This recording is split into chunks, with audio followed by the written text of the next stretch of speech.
I welcome you all to today's program. Actually, this program was supposed to have been held since last week Sunday, because the program is stated for May, actually. And by Allah's will, today is June, 1st of June, and we are just having it. Due to some unforeseen circumstances, we could not actually hold the program last week. And Alhamdulillah, we are here today. We thank Allah for preserving our lives, and we pray that He makes this program a success.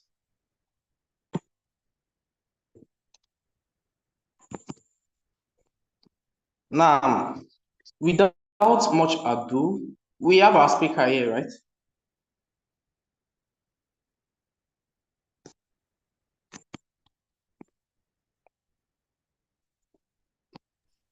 He's not in yet. He has been trying to join, but I think he's having network issue.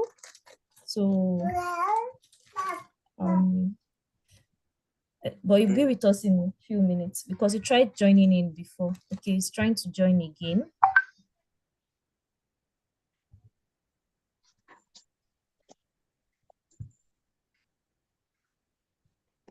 Now, regardless of that, I think we should just proceed so I will not delay ourselves. So today we'll be looking at a very important topic. And this topic concerns all and sundry, especially every one of us, whether you are, what's it called? Whether you are an upcoming researcher or a current researcher. So as an academic, this topic is very important to us. It is one topic that allows us to evaluate the impact of our research.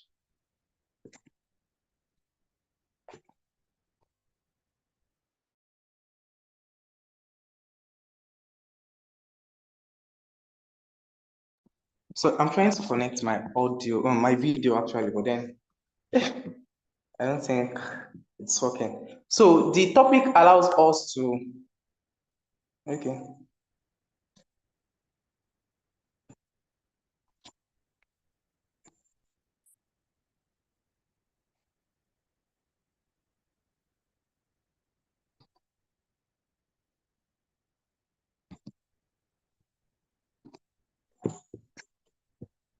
Yeah.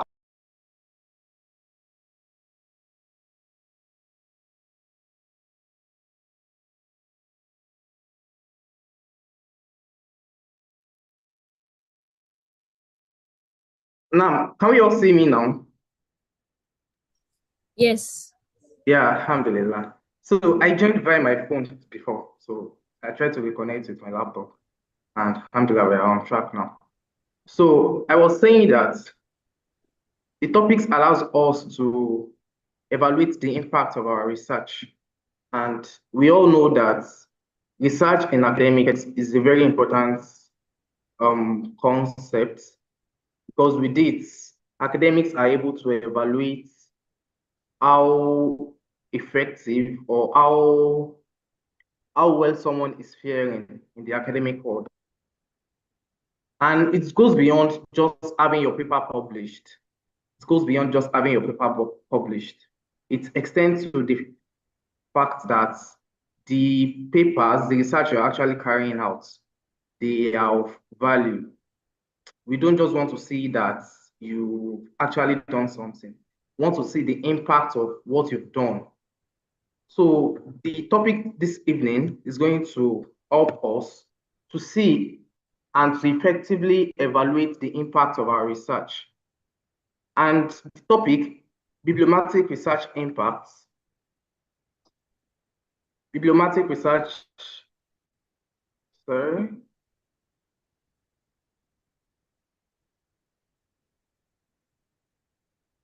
Excuse me, please.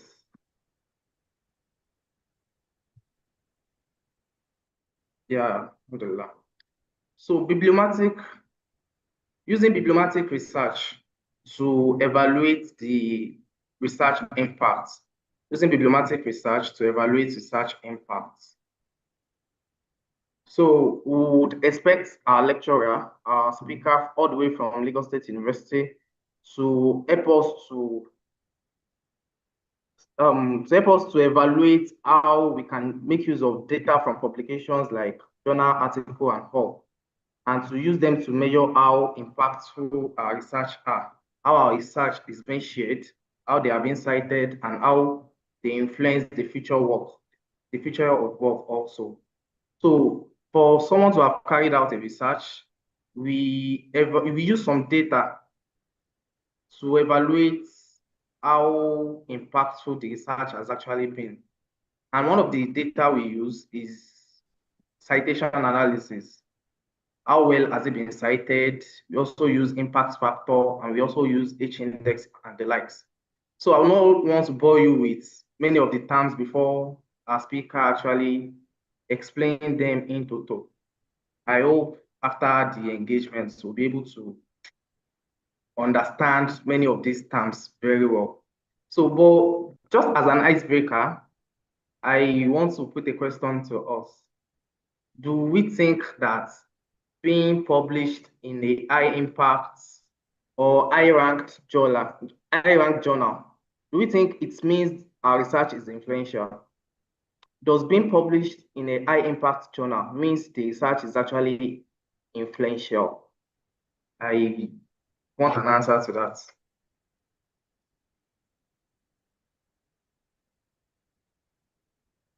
Anyone from the audience, please?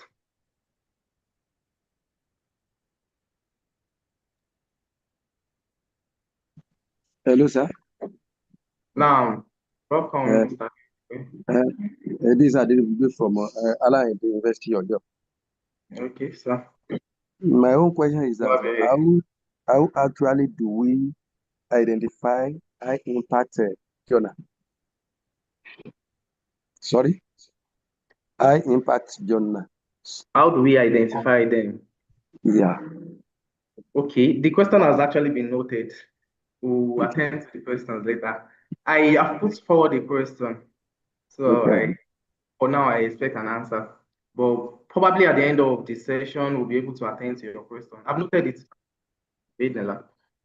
So how do we identify the high impact journal? So the question again, rephrased, do we think being published in a top-ranked journal or high-impact journal means the research is influential? Is your answer a yes? Is it a no? Why would you choose either of the answer?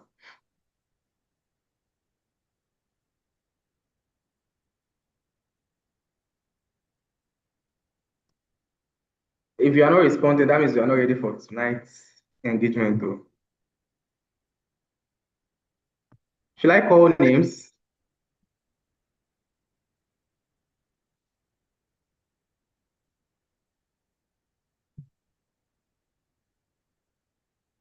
Abibat Ogunide, can you help us out? I think there's an answer in the chat box. Okay. If you just see that and hand over to the speaker next. Okay. Yeah, it probably means the research is important, but the impact can only be measured after publication. Now, I think this is a very interesting answer to the question. MashaAllah. Thank you, SG Mana, for the response. I am grateful. Now, without much ado, I believe our speaker is ready and we should dive into the business of today. Bismillah. So our speaker today is no other person but Dr. Abdul-azeez Anjorin from Lagos State University. He's a father figure, a scholar, and mashallah tabarakallah, is one of those people we look up to. Is our mentor in although I've been watching him from the background. May Allah keep preserving him for good. Now, Dr. Abdul-azeez, you have the floor, sir. No. Assalamu alaikum warahmatullahi Wa alaikum salam wa rahmatullahi. Wa alaikum salam wa rahmatullahi wa barakatuh. أعوذ بالله السميع العليم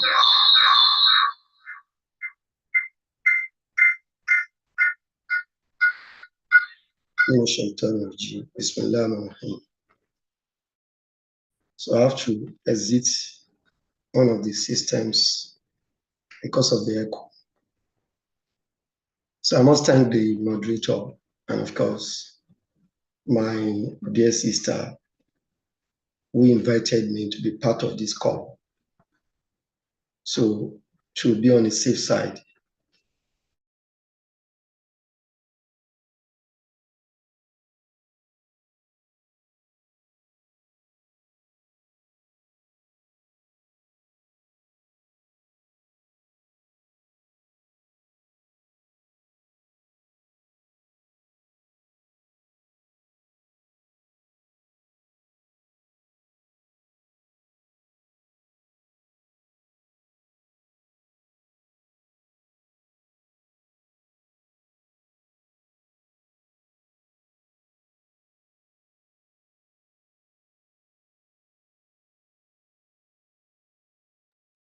So am I the only one who cannot hear him?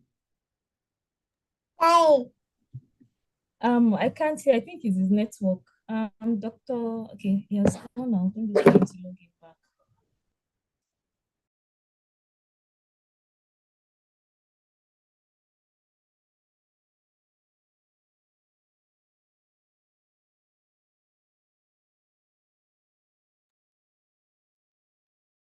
Network can be so frustrating.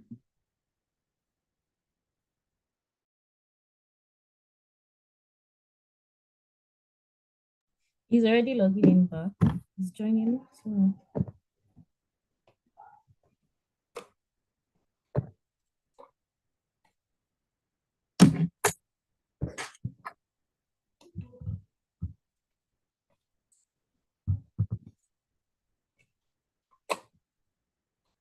I was just saying it. I know the internet can misbehave. So, hello, can you hear me? yes, we can. Okay. So we both have this slide. So if anything fails from this end, I'm sure you can pick it up and show the slide from your end. So I have to rely on the two systems. I don't know, except you want me to which one, I can hear the echo again. So as rightly said, though all the accolades, the words of the moderator are far, are far from me. I'm just a student of life, still learning. But without wasting time, having sought refuge in Allah. My name is Abdul-azeez Anjorin. Can you slide? I'm trying to share. I don't know if you have allowed me to. Do you share from your end? Okay, let me try to share from my end. I've not been allowed yet. I'm coming. I'm trying to.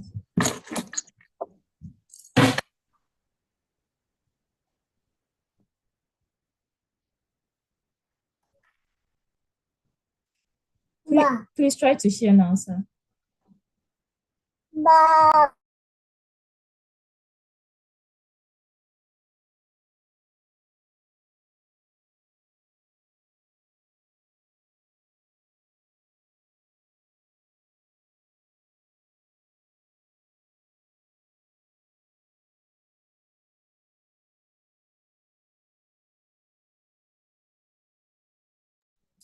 I think one of your system is off.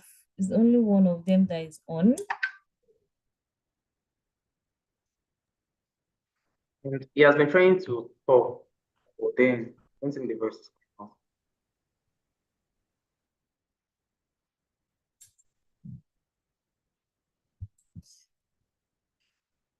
Let me just try to share this thing here.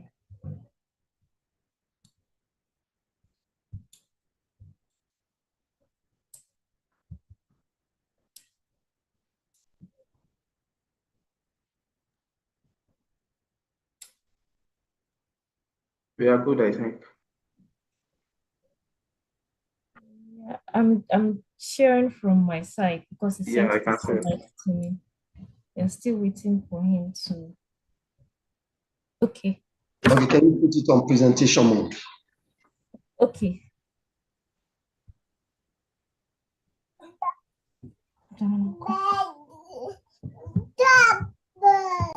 Can you hear me? Can I continue?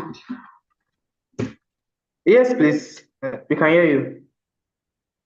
Okay, maybe I should leave one. I think the echo is too much.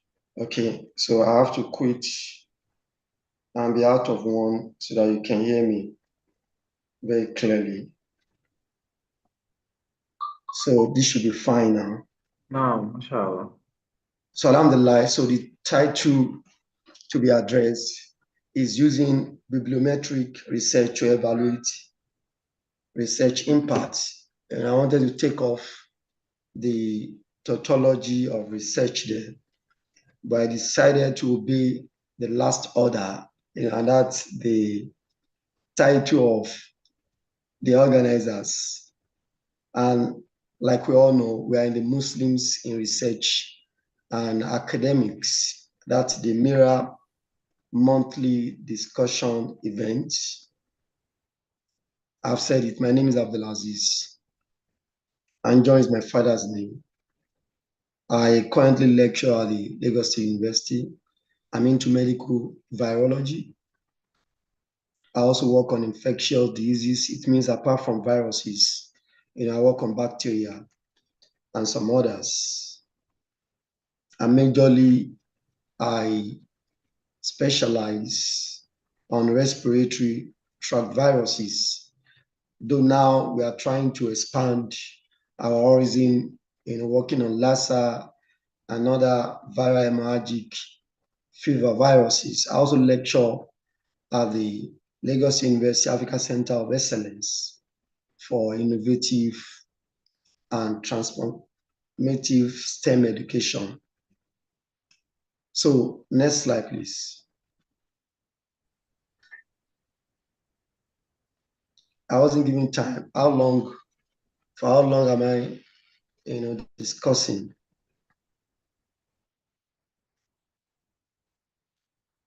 For how long? Sorry, just a minute. For how long? 35 minutes to 40 minutes. Okay. So we can accommodate questions also. It's charging. The battery is running low. Let me just try to charge. Sorry, just a minute. Let me shut off.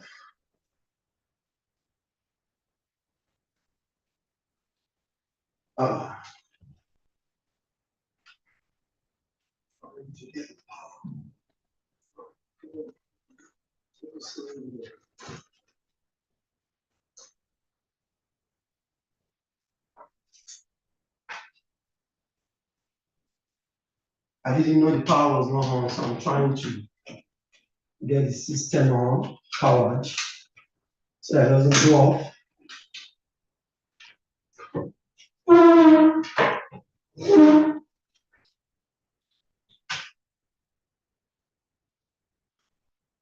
So can you hear me now? Yes, it's on.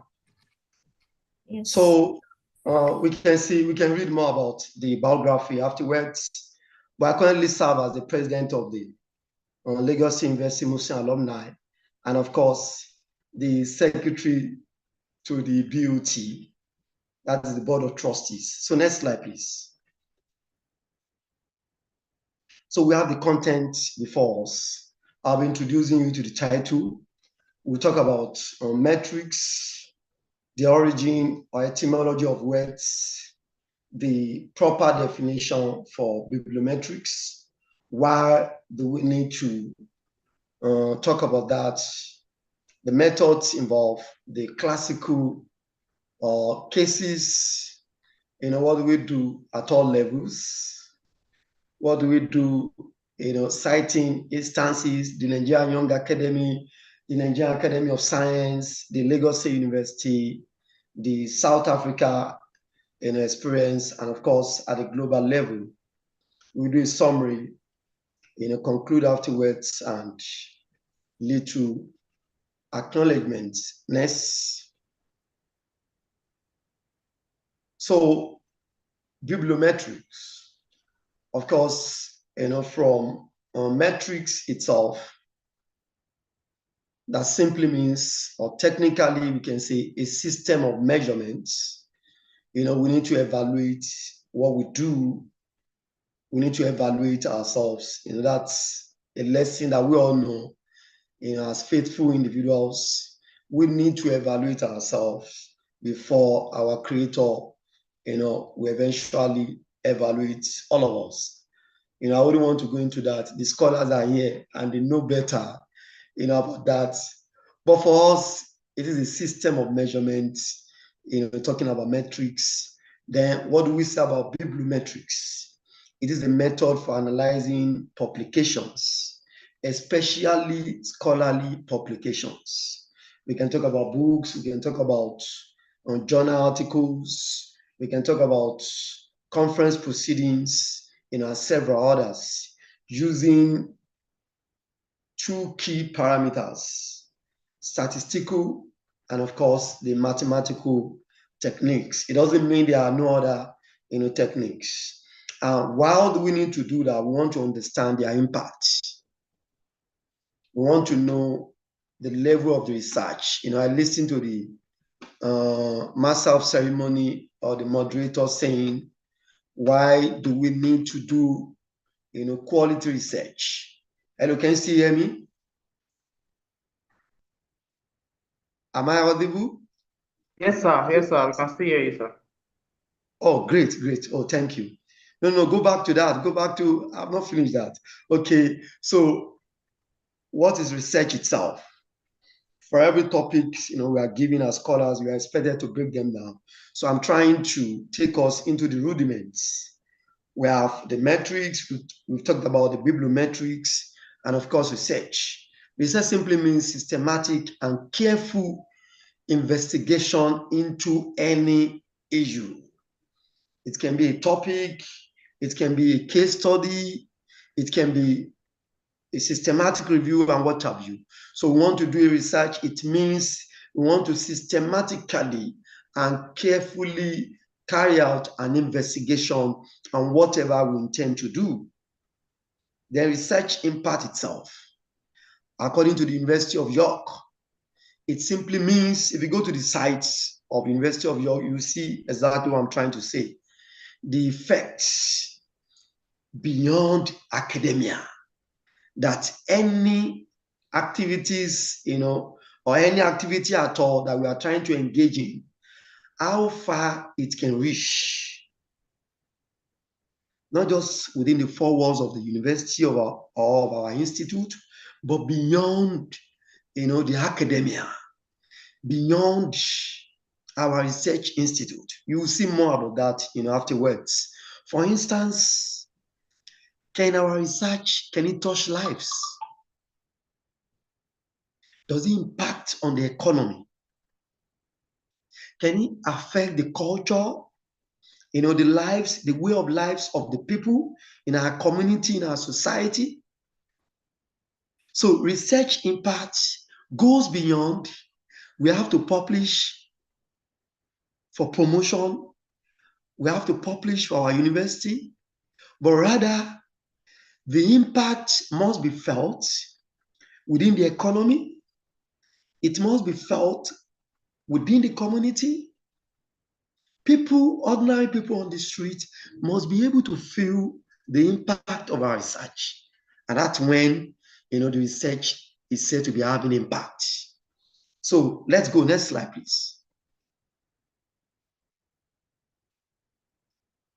So what do we say about research impact?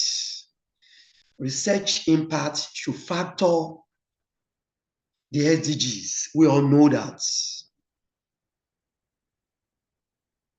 Apart from the SDGs of the United Nations, we should be talking about the set standard.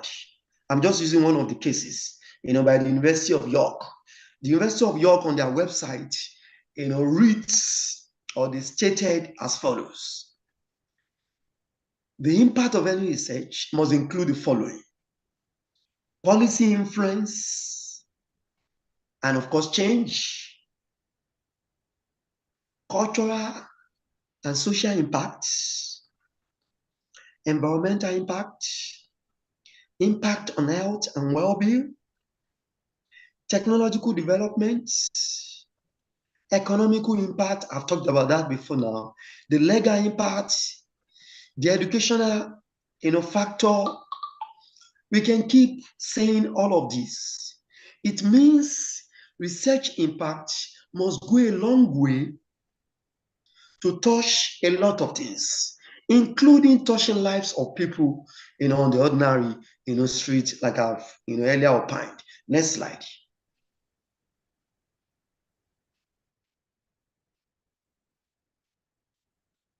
Moderator, next slide. Hello, can you hear me? Actually, not from my hand, but. Oh, from where? You are the one controlling the slide. It's for you. Okay. Yeah, I think we are cool. Oh, thank you. So, etymology, that is, what is the root word? What are the etymons in the definition? Of course, biblo, simply means a combination. Same goes for the metric. It was first coined by Alan Pritchard in 1969 in his published paper, the published article saying, come on, can you please go back? You are not getting, going faster than, statistical bibliography or bibliometrics. That was when the entire world, got to know about the word bibliometrics and what it connotes. So next slide. Next slide. So, okay, thank you. Yes, we are there.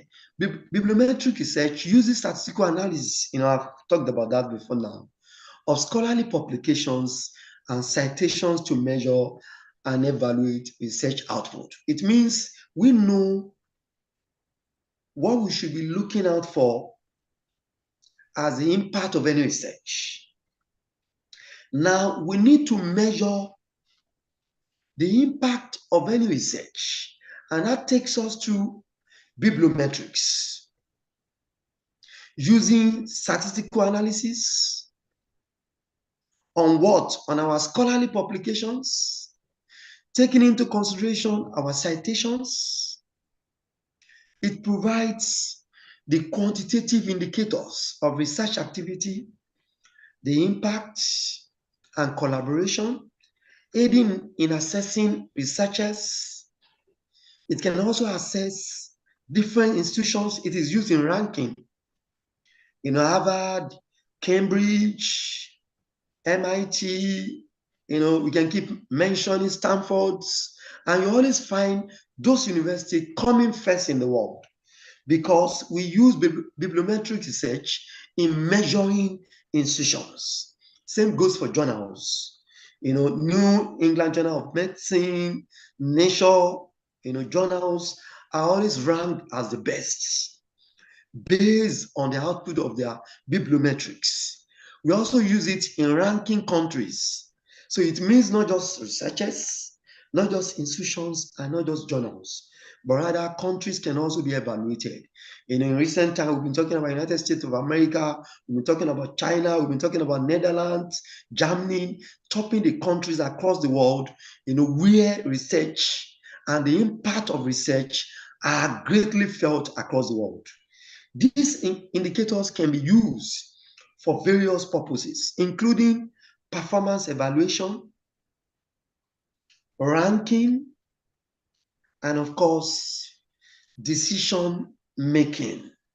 Granting bodies, they use our parameters, our bibliometrics in taking concrete decisions. Is it to be awarded the scholarship? Is it to be given the grant? What and what has it been doing? What has been the impact of research? So it goes a long way in making decisions. Next slide, please.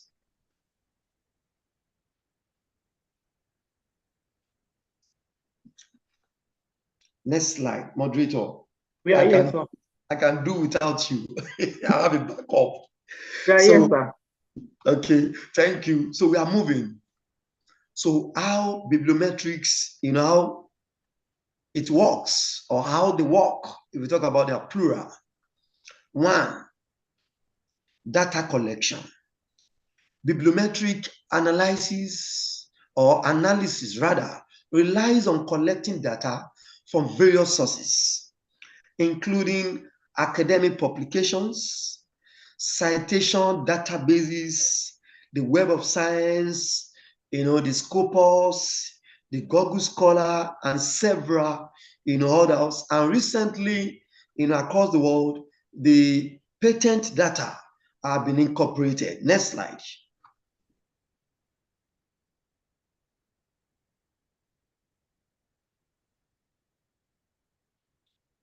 So what are classicals, or classical applications or cases that we can refer to?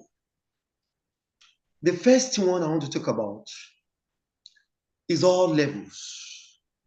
And I must tell you, my brothers and sisters, my brethren, we should start measuring our H index. That is our HI index, if you like, you can say. For the junior academics, let me start from there. Are you a graduate assistant? Are you an assistant lecturer? Are you a lecturer 2? Are you a lecturer 1? As a GA, as an assistant lecturer, you should start working towards getting an H index of 3. Once you're a lecturer 2, you should be targeting H index of 5. A lecturer 1 should be talking about H index of 7. And once you cross it over as a senior lecturer, your counting should begin from 8, and in that order, 8 upward. Because at that level, you can be called for assessments. And that takes me to the case of the South African experience. A call was recently put online by one of the universities in South Africa, looking for an evaluator to assess a PhD research. It was classically stated that even if the person does not have a PhD student currently, he or she must have a minimum H index of 8. It is a classical case that I must not fail to mention. Interesting. Hello, can you hear me?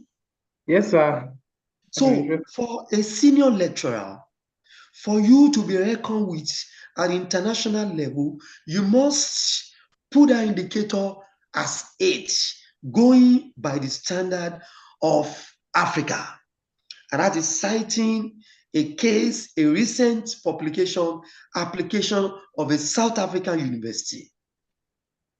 And I've talked about what do we do for a graduate assistant, what should be the metric for a lecturer 2, a lecturer 1. I've talked about the 3, the 5, the 7, and getting to 8. And of course, at our own level, when you are now thinking of an associate professor, you should be talking about 10, 12, 15. And the standard across the world, you can Google and read about that, where a scholar is known to be an international scholar. The metrics begins from 20, 25. Some authors will even say classically it should be HI index of 40. I'm talking about, from authorship work. You can Google and read. Now, at national level, what do we do? The National University Commission is already, NUC is already thinking of, the Nigerian University Commission is already thinking of putting a scale, not even just putting a scale. There is a scale already being published, though it is not currently being enforced. You can go to the NUC, write up and read about it. There are metrics already suggested by NUC, but universities are currently not using them. But that takes me to my own university, Lagos State University. You can see LASU is there. I'll come back to NAS. LASU recently came up with a policy that for you to submit for promotion at the senior lecturer cadreship, you must have a minimum of 5 HR index. And people started grumbling, complaining that they couldn't submit because they didn't have up to 5 H index. In fact, a number of citations was also put up. People contested it, and that's a good way to go. And I know other universities in country are doing the same. Last week, a colleague was telling me the Edo University, they call it Edo State University, but I think the private one, the Edo University in Uzaure, is currently paying scholars, lecturers in their university, a certain amount based on the amount of publication in different metrics. Brethren, scholars, what I'm saying is that we should start setting standards for ourselves. From our university at the national level, following the Nigerian University Commission, following the case of the Nigerian Young Academy.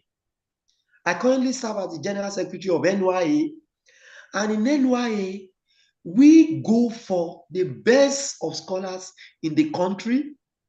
We accept about 20 scholars on yearly basis to join the Nigerian Young Academy because we are an affiliate of the Global Young Academy. So what we do is when people apply across the country, we go for the best metrics. H index of 20, followed by H index of 18, 15, 10, 8, 7, 5, until we get to 20. So it means if the list is H index of 10, we seal up the selection process. So my brothers, it means for you to be able to join the Nigerian Young Academy, you must be one of the best in the country. The same thing goes for the Nigerian Academy of Science. I'm not a member of Nigerian Academy of Science. It is for the best of professors in country. For you to be a member of the Nigerian Academy of Science, their current H index, I think, is about 25. Coupled with other rules, selection processes, number of PhD students, number of top-notch publications, the impact of the research, and what have you. But the point is that the H index for you to join the Nigerian Academy of Science must be 25. So we are saying this, so I love the topic when Sister Zainab asked me to come and talk to it, that it is good for us to start sensitizing ourselves, at our very young age, so that we can start working towards getting the best of publication, looking out for impact of research, because the impact of our research will determine how citable our research is, how far the citations of our researches will go, and how far the metric, the level of our H index, and what have you. So I have cited the cases of Nigerian Young Academy, the Nigerian Academy of Science, the Lagos State University, and of course the South Africa experience. And lastly on that, before I proceed, is my international scholarship. Alhamdulillah, today I can tell you, I have gone to all the continents in the world, even in my 30s. Alhamdulillah, it is not by my making. Apart from the, what do you call it? The Oceania, the Atlantic, the extreme end, the Australia end,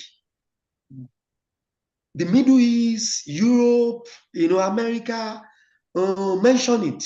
Across Africa, I've gone to over a dozen in a number of countries, going to about 20 of them. And I can tell you all of these were based on international scholarship.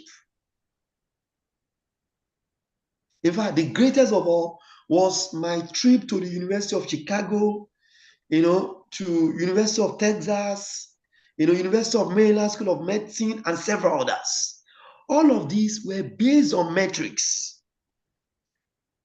I'm also currently working at, well above 10 H index. You can see the wrong H index of about 8. That one is the wrong one. I have the correct one that I can always share with people. You can go to my, you see my link on the front, the title page. The slide can be shared. Click on it. You see my Google Scholar, the correct one there. And you can see my, citation and of course my H index. Also working towards a dozen. That is 12 points. So, brothers, what I'm saying is that everybody must start working. I currently start, at 10, but I've been working out to ensure I go above that. But as a young scholar, they want to see you minimum 5, well above 5, 7, 8, 10. In fact, there are scholars that are even better off. I can mention an individual, Dr. Larry, not Larry. He's based in Futa. He's a member of Nigeria Young Academy. He's a lecturer 1, I think, and he currently stands, at H index of well over 20. I think about 25 or 30. A young scholar, lecturer 1. And that is a good example for all of us to emulate, including myself. I've seen senior colleagues well over 40. I've seen my mentors abroad, with H index of 60. I saw an individual recently, H index of 70. So we can do better. And that's what the metrics is all about. So next slide. We need to move with time. Can you still hear me? Am I still audible? Yes, sir. We can still hear you, sir. Okay, thank you. So researchers, the indicator, calculation. Researchers calculate bibliometric indicators based on the collected data. I've mentioned that earlier on. We have the common indicators include number of publications. The number of publications is key. Let me share my experience. Recently, I had to put up for the position of associate professor. The rule in my university is that you have a minimum number of publications that you can submit standing at 20. In fact, let me start from my experience as a lecturer 2 or so. The number should be, I think, 8. I submitted 16. When I was going for lecturer 1, it was around 10 or so. I submitted 20, well over 20. As a senior lecturer, I have to submit, 15 minimum. I submitted well over 30. And of course, as an associate professor, I have to submit 20. I submitted 43 papers. So the number of publications goes a long way. In fact, at a point, they have to select. If they ask you to submit 20 and you are submitting well over 40, it means they can, remove, they can pick and remove, and they will still get well over the number of publications that they actually want. What I'm saying is that the number of publications counts. It goes a long way. I've had to submit for scholarship abroad. My number of publications assisted me a lot.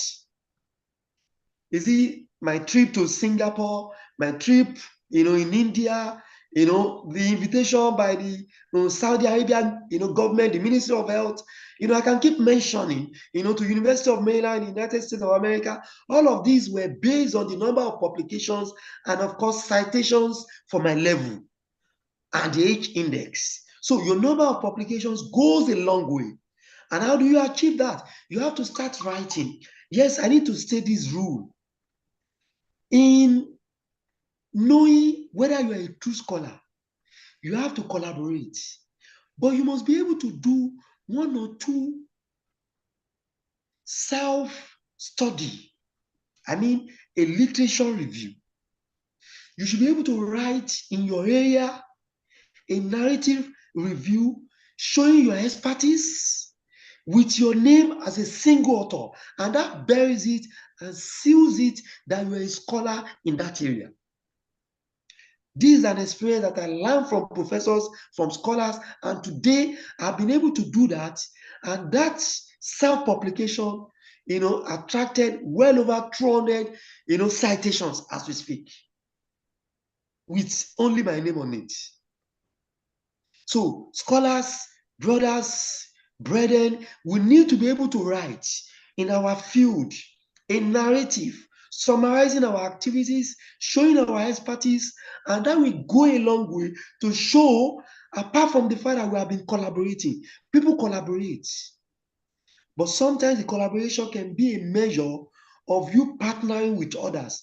But that does not say except where you lead most of the times. And that's exactly what I have been doing. You need to collaborate with people. You must lead a good number of publications. You must also have one or two publications, showing that you are an expert in that field. Then the citation, numbers, it counts. It measures the influence and the impact of your publication or the publication of a researcher. So the level of citation of your research goes a long way to show that that research is impactful. In fact, recently, during COVID-19, I started writing, on vaccination and techniques involved in vaccine, adverse events of vaccination. Professors, in my department, some of them said, no, you need to go to the field. You need to go to the lab, go and do experiment. I said, no problem. I've been doing experiment, but I also want to do research with policy statement, research that will impact on the life of individuals. And I can tell you, those publications were received by the World Health Organization. I was invited to a lot of talks by the WHO. Until date, I've been getting invitation by the World Health Organization to come and present. In fact, I got to one recently where I was paid a lump sum of money. So the research goes beyond the laboratories. It goes beyond your working space, your bench. It must impact the lives of the people. In fact, some of those publications were even put on the WHO websites, because it has to do with touching the lives of the people. So the count of your citation measures the influence and, of course, the impact of the publication. Then the H index, it is a measure that reflects both the productivity and citation impact of a researcher. Then the journal impact. I saw a question saying, how do we determine the high impact level of a journal or something? We can talk about that, during the questioning and answering, session. So next slide. Oh, moderator, please tell me my time, you can, so that I can know how to run. So what are the applications of bibliometric, research? How many minutes do I have? Do I still have enough time so that I can take my time? We have about 10 to 15 minutes, sir. Oh, great. Thank you. So what are the applications? We also want to evaluate and assess a scholar, the output of his research. Bibliometric indicators can be used to assess the performance of the individual researchers. The research groups, if I have to form a research group, I have 2, 3 of them. One at the university level, I have one now in Africa, my own research group. I call it a feed mug, and that's what I have on the title page. Africa Infectious Disease Multidisciplinary Research Group. And I have well over 30 African scholars. I've been around to African countries, so I've been meeting African scholars working in my area, people working in the area of law, sociology, politics. I've learned to incorporate all of them into a platform. Now we have formed the African Infectious Disease Multidisciplinary Research and Grants Group. So what do? We look out for outbreaks in Africa. We want to be the number one in Africa to publish on any outbreak in Africa. Be it tetanus, be it COVID-19, be it any outbreak at all in Africa. We want to be the best and number one to publish such a research output in Africa, because people in other parts of the world have been publishing on Africa without African scholars being the foremost. And I can tell you, in that my African group, I have lawyers. I have a colleague from University of Manchester. I have sociologists. I have political scientists. So we are writing what we inform Africa as a continent, what the WHO Africa can see, what African CDC can see, what the African Union can see. And that is the level of the impact of your research. It must be able to speak the language of the lawyers, policy statements, the language of the sociologists, the angle with which a political scientist will see, despite the fact that it is the work that has to do with science. But you must learn to do what we call multidisciplinary research. So research groups are key. Everybody must be thinking of, having a cohort within your institute, your universities. You must be thinking of, having something within the African setting. You can start with West Africa. Go around to conferences in West Africa, meet with colleagues in your area, form a network, come together, start writing something. And that will take you to, when you leave West Africa, you go to South Africa, East Africa, and you can form an African network. And now I can tell you, while I have been incorporated into a global body that we call the Global Burden of Disease. In fact, we recently published an article in Lancet. And Lancet is one of the topmost publishing house in the world, apart from Nature. Lancet, New England Journal of Medicine, Nature, these are topmost publishing houses in the world. And I'm glad, to have joined that global, body. But that's not enough. I'm waiting for money to be paid good money. So recently I was invited by University of Boston. I discussed with them for just 3 days. The team from University of Boston, they came, to Nigeria. I was lodged in an hotel. We had an interaction for 3 nights. And when I was going, they asked me to go with 1.6 million. I said, wow. That's we give me 3, night payment of 1.6 million. So that is telling you the level with which your bibliometric research, can go. So you need to form the research group. I'm sharing this personal experience that are even meant to be confidential, to be able to drive our passion, our mindset, our thinking, as far as the level with which our research should go. So you must be thinking of forming a research cohort within the 4 walls of a university, within the African continent and across the world. Then I've mentioned the institutions. Your institutions, I must give it to my own Deputy Vice Chancellor Academics. Recently, it came up, he said, we must have research cohort in the university. Different faculties must come up with research groups, departments, and currently Lagos University has research cohorts, cutting across different faculties where we are networking. And I want to believe each and every one of us should do the same in our various departments, in our faculties, in our universities. These are ideas we should be thinking of sharing with our institutions.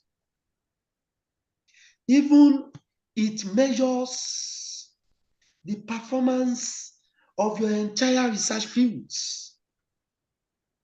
It measures your organizations, your research centers, your hospitals, your network. It even measures the countries. I've mentioned the issue of Germany, Netherlands, China, United States of America the other time. And a country is leading on the continent of Africa, and that is South Africa, Ghana, Nigeria. So bibliometric research are being used in measuring the levels of countries over time. And of course, research management.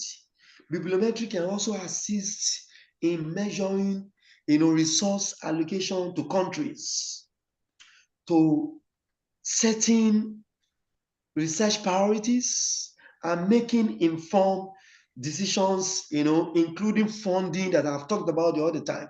I was recently, giving a young scholarship, on training funding by what we call the Global Virus Network. It was a tough one across the world. 17 of us were selected across the entire world. I met guys from Japan, myself from Africa. What did they use?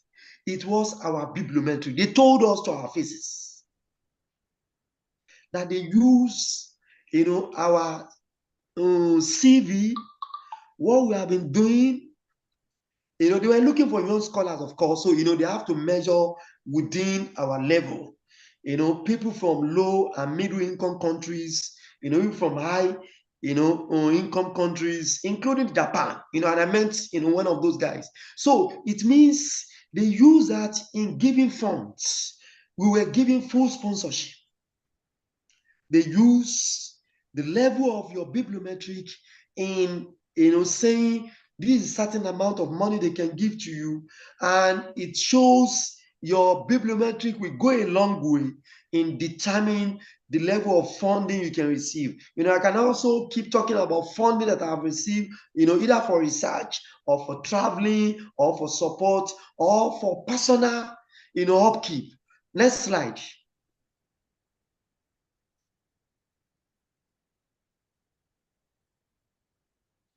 So, identification of influential publications and researchers. The bibliometric data can help identify key publications and researchers within a particular field, facilitating the discovery of important, researches, and of course, people to collaborate with and people to be ruled out. They want to see, they want to know, even including my humble self. When I was selecting my cohort, I have to go for the best of scholars. In fact, at a point, I have to set a rule.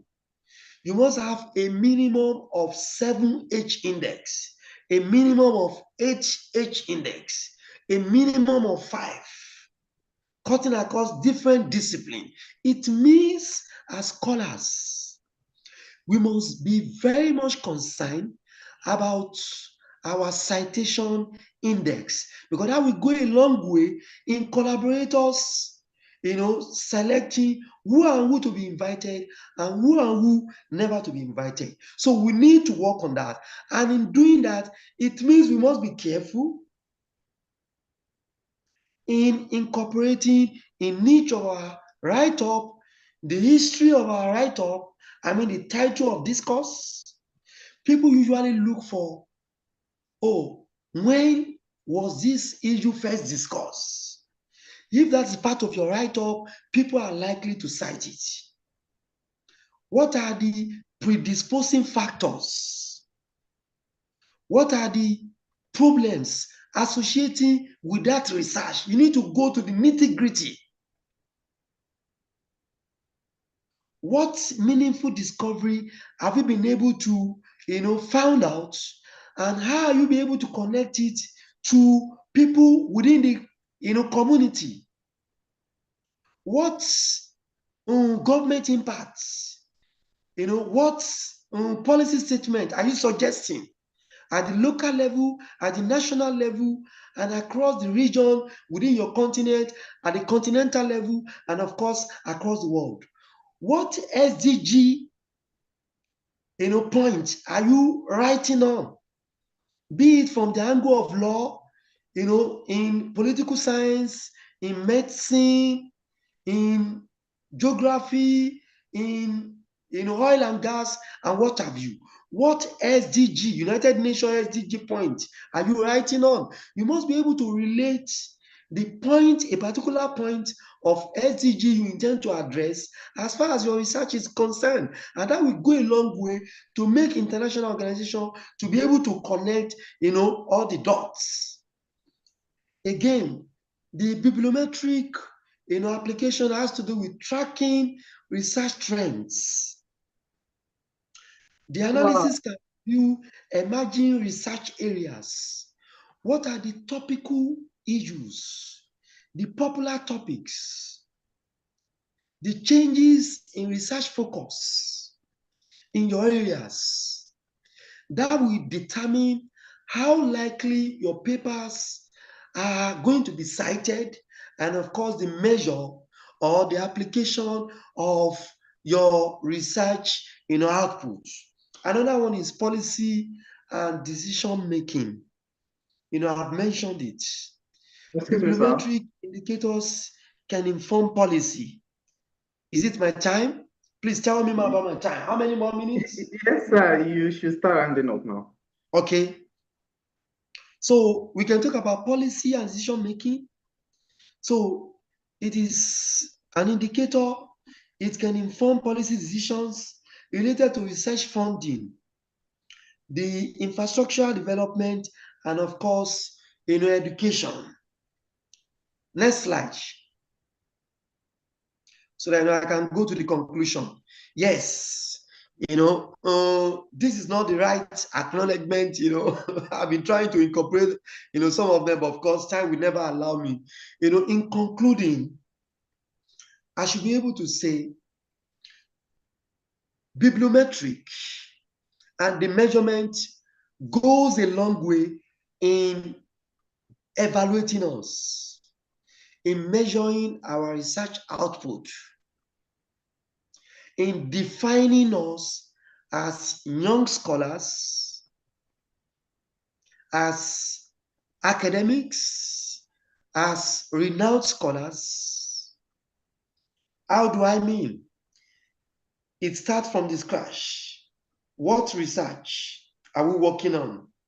We must be able to identify a particular area. We must set our goals. We must set our mission.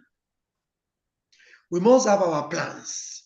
We want to go for the best of publications, not the roadside journals, but we should be thinking of the best of journals in the world. Index in Scopus. If it is not Scopus, we should be thinking of university-based journals. We should be thinking of journals belonging to academic association, Nigerian Academy of Science, African Academy of Science, the World Society for Political Science, and what have you. We should be thinking of journals that are based on institutions, journals that are well known, that are well indexed, that are based in great countries where we can be sure the outreach will be great. It can be reached by a large number of scholars across the world, and that will go a long way in determining how that work is going to be cited or not. Then, how is the work itself? I've talked about how do you define research problem? You need to incorporate that into your write-up from the scratch. You must be thinking of collaborative research. You must be thinking of writing at individual level to showcase your expertise, your level, your technical know-how as far as your area is concerned. And of course, finally, we should be thinking of getting the best. How do I mean?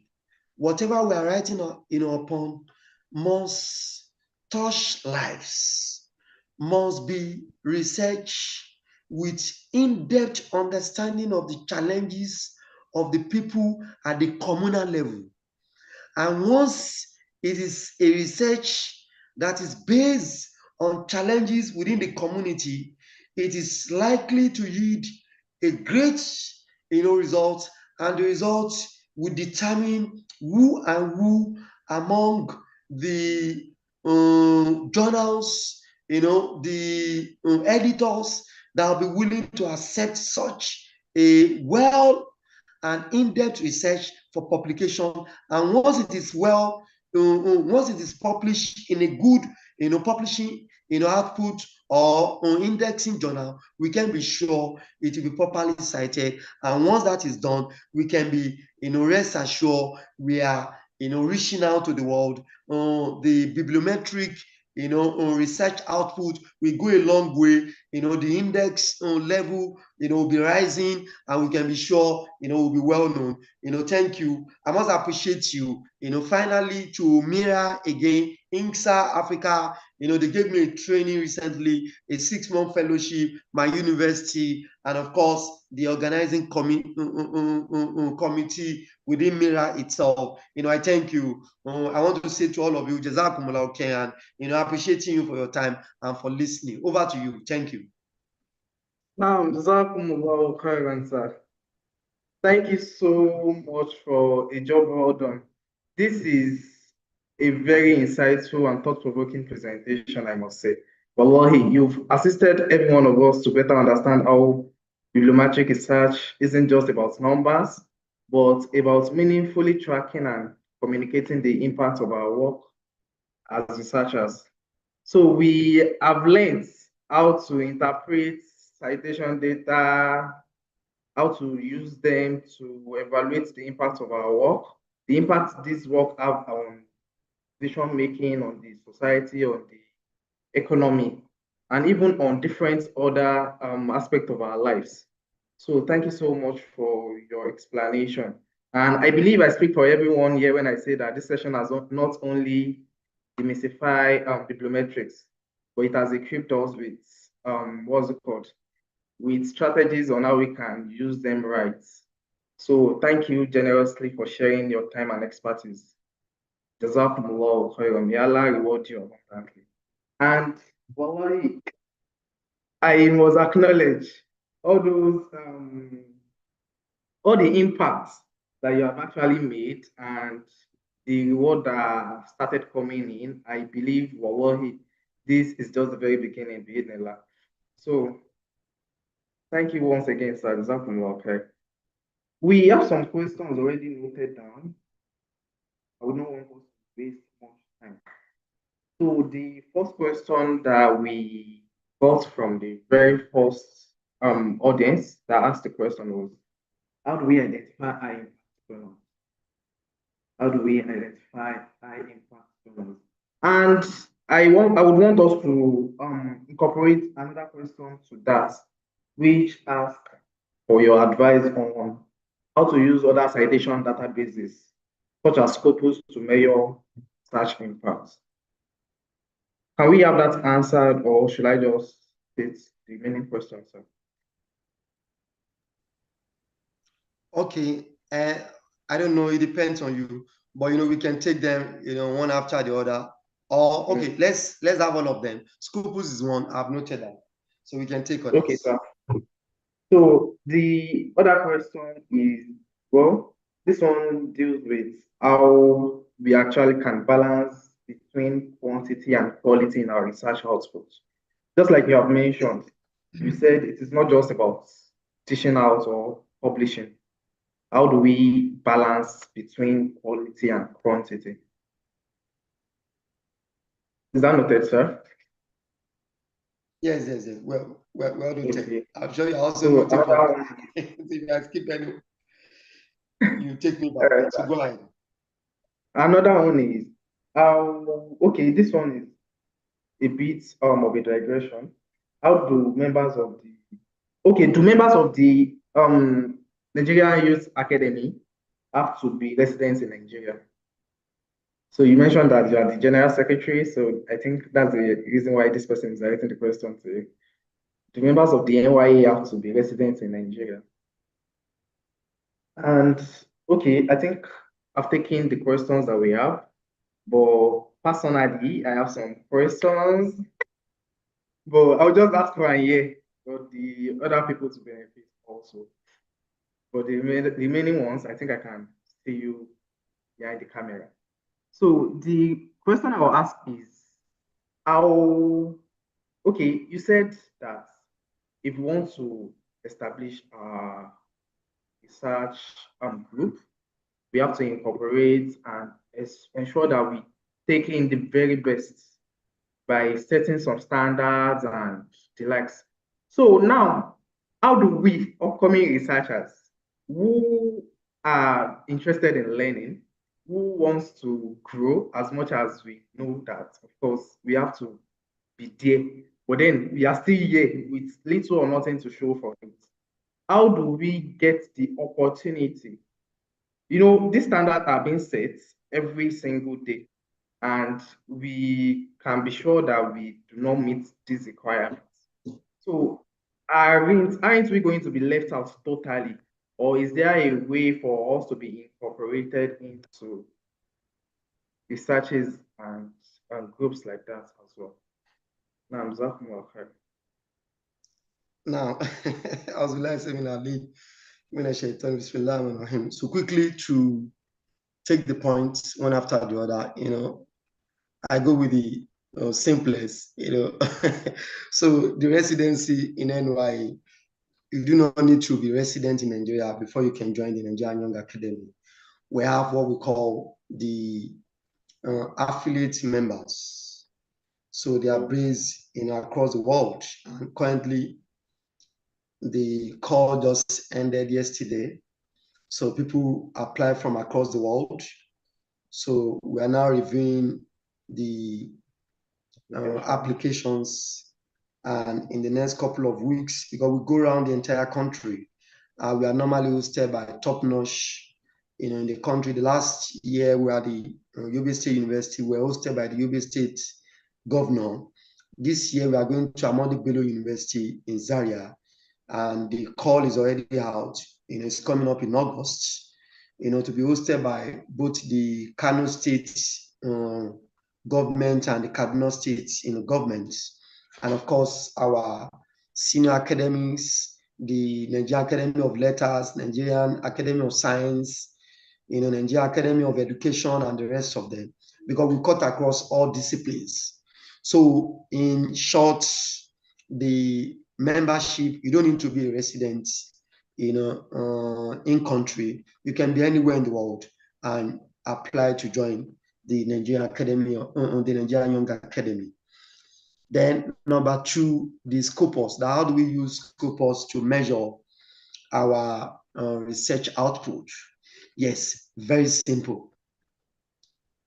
Any publication, any journal that you want to select for your write-up should be indexed in Web of Science and Scopus. Why? The two of them, they stand as one of the great indexing bodies across the world today. And because Scopus is owned by Elsevier, and Elsevier is across the world. So, and it's one of the oldest, publishing, houses. So with their wide outreach across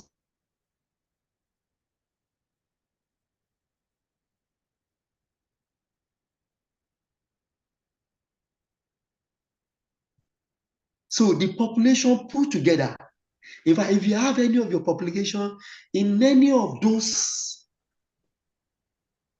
hello, can you still hear me? Yes, sir. In any of those indexing bodies, especially in highly populated countries, you can be sure it will be, well read, and you tend to have a high number of citations if the content has followed some of the points I have mentioned. solving communal challenges. That is number one. It is key. Following SDG, rules. Tomorrow, United Nations can decide to change that. Before now, it was MDG. We are currently using SDG. Tomorrow, they can say it is WDG. You must look for a suitable point because it is a decision of the global countries. I mean, the different countries across the world that is being championed by the United Nations. Once you make a reference to it, then you write about historical perspective, on key issues across the world. It is likely for that write-up to be cited by individuals across the world. And noting the fact that going back to your question, how do we now use Scopus to measure? The more of your publications you have in Scopus, the more you are likely to be cited as one. Then two, panels that are selecting, individuals for scholarship, for grants and what have you, they usually go to Scopus. In fact, Nigerian Young Academy, we use Scopus. To the best of my knowledge, Nigerian Academy of Science, they use Scopus. To the best of my knowledge, I currently serve on the committee of the World Society for Virology. We use Scopus. African Virologists Network, we are a member of the executive in Africa. We use Scopus. So a lot of different professional bodies, they use Scopus because of the wide, outreach of Scopus. So what do I mean? You should be looking for a journal that is indexed in Scopus, and the more of your publications that are indexed in Scopus, the likelihood of those publications being cited, and the more of those publications that you have, indexed in Scopus. It means at the end of the day, if you have 20 publications, 10, 15 of them should be indexed in Scopus. It means you are sure when panels of judges, when committees are looking for your publication in Scopus, the more of those publications you have, the more that will be counted, for you and for your assessment. So that's my answer on that. The third question. Yeah, thank you.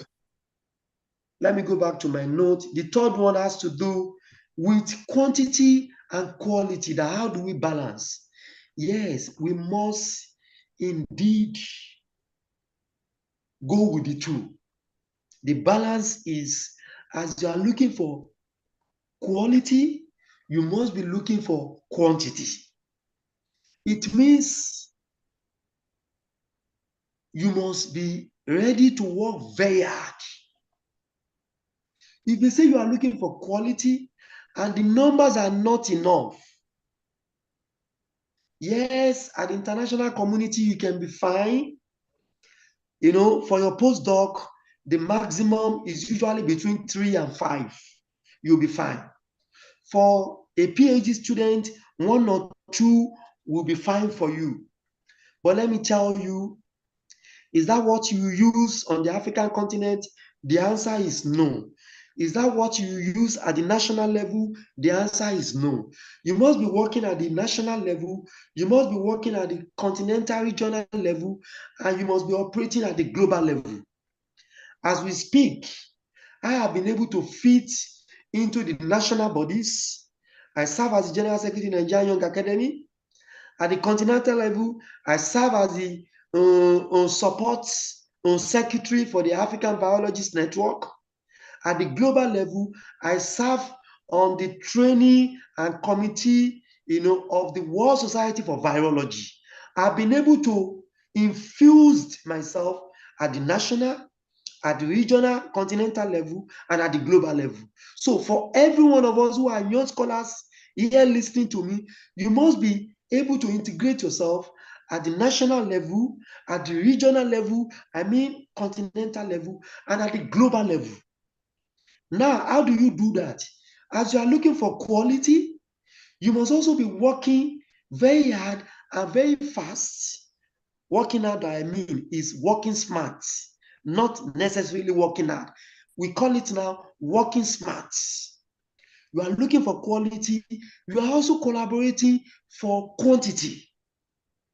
I was already a lecturer one, with about 30 publications. Now, as a senior lecturer with well over 40 publications, I'm expecting my announcement of my associate professorship. I'm already working towards 50 publications. And by the time I want to be known as a professor, I want to be thinking of well over 100 number of publications. What do I mean? You must be targeting quality. You must be targeting quantity. Because at the national level for your promotion, as young scholars in my own university, to be a senior lecturer, you need a minimum of 15. Associates, you need 20. For a full professor, you need a minimum of 25. That minimum will never take you to anywhere. It is just the minimum. It doesn't mean you cannot go for 30. It doesn't mean you cannot go for 40, for 50, for 70 in that order. So for me, you should be balancing the quality and the quantity. How do you balance the quality? That has to do with your research design, your international exposure.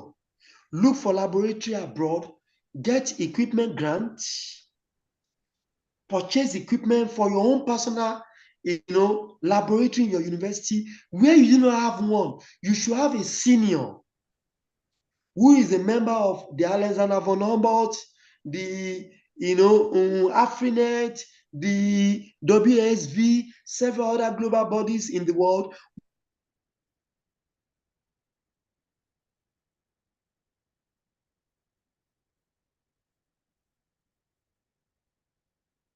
Equipment, you should be after quality research that has to do with quality research design in your laboratory, in your network, in your university. Then for quantity, you must be thinking of forming a research network where you can all design together. You lead one, another team member leads another team members lead another. Before you know it, all of you are after quality research, but within a year, you should be targeting at least one research per quarter. So in a year, you should be after 4 publications. In a year, you can do more than that, 8 publications. People will say it is not possible. It is possible.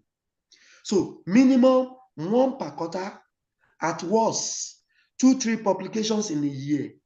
It means in the next 5 years, you can be counting you are after 15 publications. In the next 10 years, you know the number of publications you are after. So you should be after both the quality and the quantity.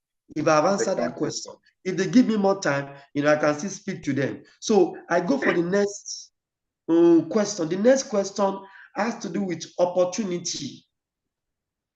So he said opportunities are changing. Yes, I agree with you. How do you counter that? Very simple. That has to do with training, and training. What do I mean? Your CV must be solid. You must be present in the social media, spaces, the LinkedIn, your Facebook, dedicated to your academia, to your course, to your career, and several other social media. You should be willing to join. You showcase what you have been doing over time. When you go to conferences, you may need to document with renowned scholars. When you get back home, you may need to feature some of that on your pages. You can be invited to workshop, to training. You go with what is trending in your field. Once you are well acquainted with the current trend in your field, you know what to write. Once you know what to write, you go for the best of publication on such a write-up. You can be sure it will be published by the best of the publishing houses. You can be sure it will be cited appropriately. Your indexing will be rising, and as such, as they are changing the goalpost from 3 H index to 5 to 7, you will always, be featured. And I've mentioned, when you are an assistant lecturer, they will be saying, oh, he has H index of 3, never mind, it's fine. Once you get to lecturer 2, they're already changing it for you. You must be running after meeting a 5 H index. When you are a senior lecturer, you should be after 8. When you are going for associate professorship, you should be around 10 or 12 or what have you. And once you are a professor, you should be talking about 15, 20, 25. So that should be the ultimate. So if you can fit in, no matter how they change the opportunities, you always find yourself, fitting in. So in conclusion, for me, how do we meet up with changing opportunities, changing the H index and what have you? It is by you getting yourself acquainted with what is trending in your field, going for workshop, going for training, coming back home with notes, knowing what to write technically, forming a team, writing the right thing, looking out for publishing houses in Scopus, in Web of Science. The list is on Google Scholar, and not just a journal that does not have, a well-known, indexing platform. The worst you can do is to go for AJOL, that is African Journal Online. There are 1,001 publications on AJOL. You should be able to look for any one of them and ensure you publish, in one of them. And not just, yes, I've mentioned, it should be a journal that is institution-based, that is known by societies within the academia, research institute, professional bodies, but their journals must be having what we call online presence. Otherwise, never go for them, because you will never be able to be cited by people in Ghana, in Togo, in South Africa, talk less of saying in Europe, in Asia, in America, and what have you. So with that, I want to conclude, for you to be able to meet up with today's opportunities and realities, you must be after publishing in the right, publishing media, houses. I don't know if I've answered the questions. Over to you. Yes, Thank you. you've actually done justice to all the questions. So I believe with that, we bring this insightful session to a close. And I would like to sincerely thank each and every one of you for joining us for this important discussion on using bibliometric research to evaluate research impact.